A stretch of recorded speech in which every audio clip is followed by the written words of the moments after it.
Attorney, kabilang po sa ipipresenta daw ng prosecution, House Prosecution Panel, kaugnay nga po dito sa impeachment case ni VP Sara, ay itong si Mary Grace Piatos at maging ang kanyang sheriff na sinasabing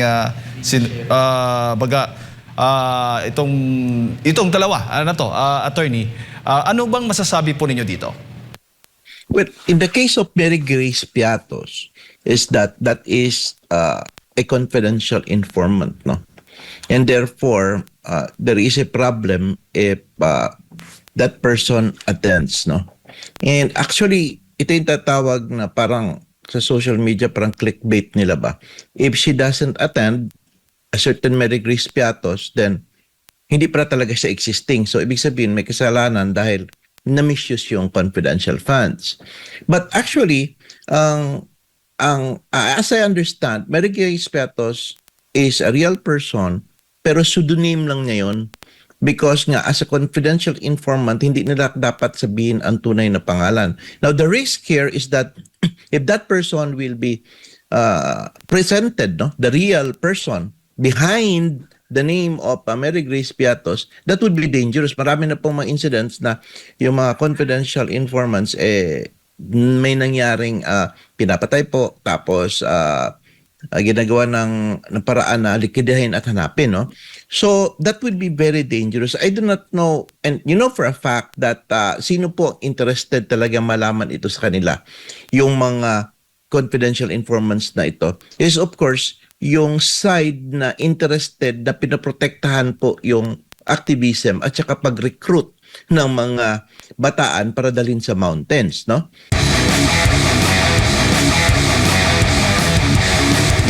Doon kay Mary Grace Piatos, para na rin sa kaalaman ng ating mga kababayan, bakit nasama po nila itong Mary Grace Piatos na ito ay para po doon sa maling paggamit ng 612.5 million pesos na confidential funds ng Office of the Vice President at ng Department of Education. At ayon nga, nitong si House Prosecutor at Representative Terry Ridon, ang pagpapatunay daw yung sa pagiging totoo o kathang isip lamang ng pangalang ito ang magsisilbing matibay na ebidensya kung nagkakaroon ho ba ng korupsyon o peking resibo. Kung maalala po natin, itong si Mary Grace Piatos, doon sa investigasyon po ng Kamara noong 2024, lumitaw po ito dahil ito raw yung pumipirma o lumalagda po sa mga acknowledgement receipt ng pagtanggap ng confidential funds. Attorney.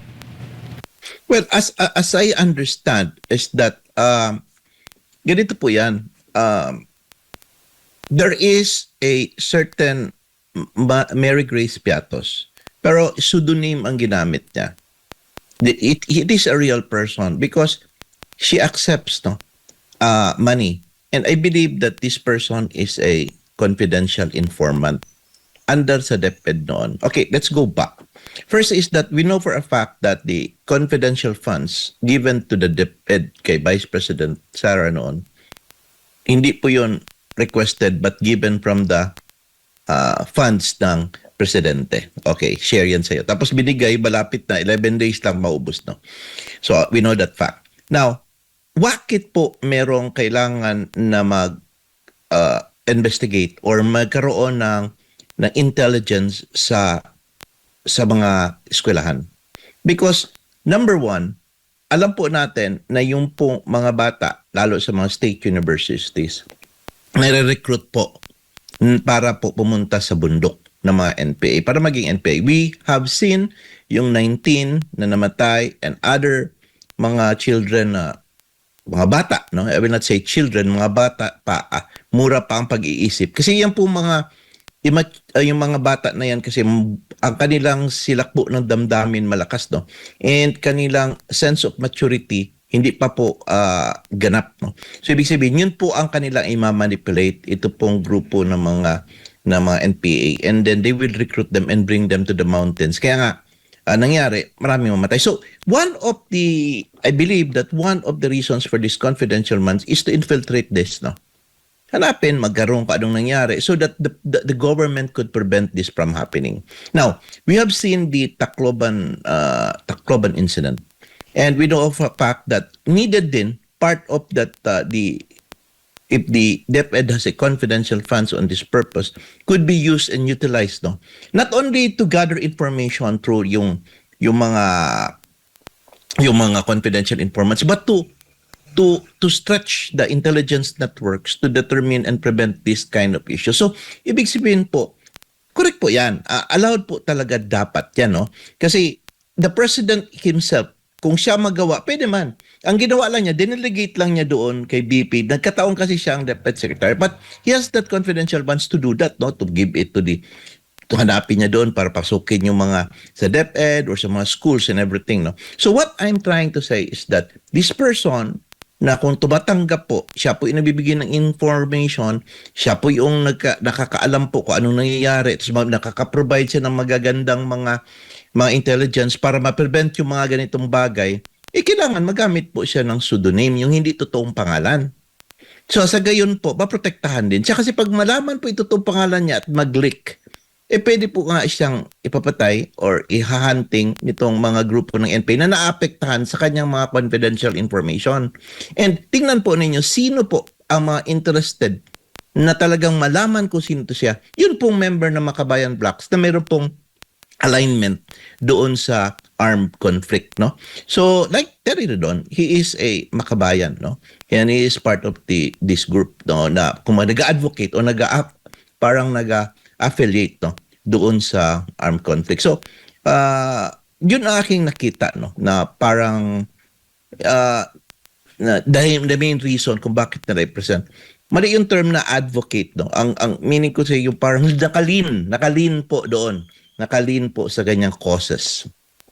Pero sa isang impeachment proceedings, attorney, mas mahalaga ho ba yung dami po ng mga ebidensya o yung kredibilidad at lakas ng testigo po o ebidensya? No.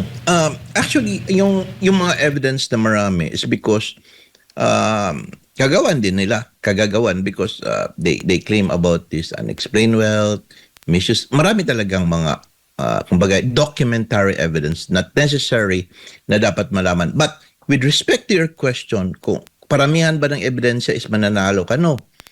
The relevance of that evidence will be important, no?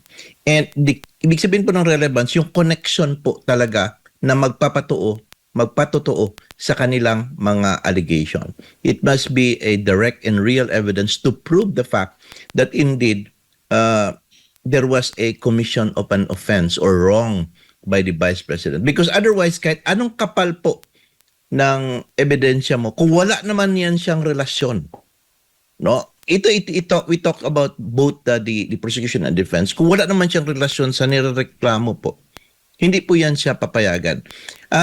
The rule is that, remember, is that kung ano lang po yung inaakusa, doon lang po iikot ang ebidensya at testimonya against BP Inday Sara. Kasi due process dictates that yun lang din kasi ang sinagot niya.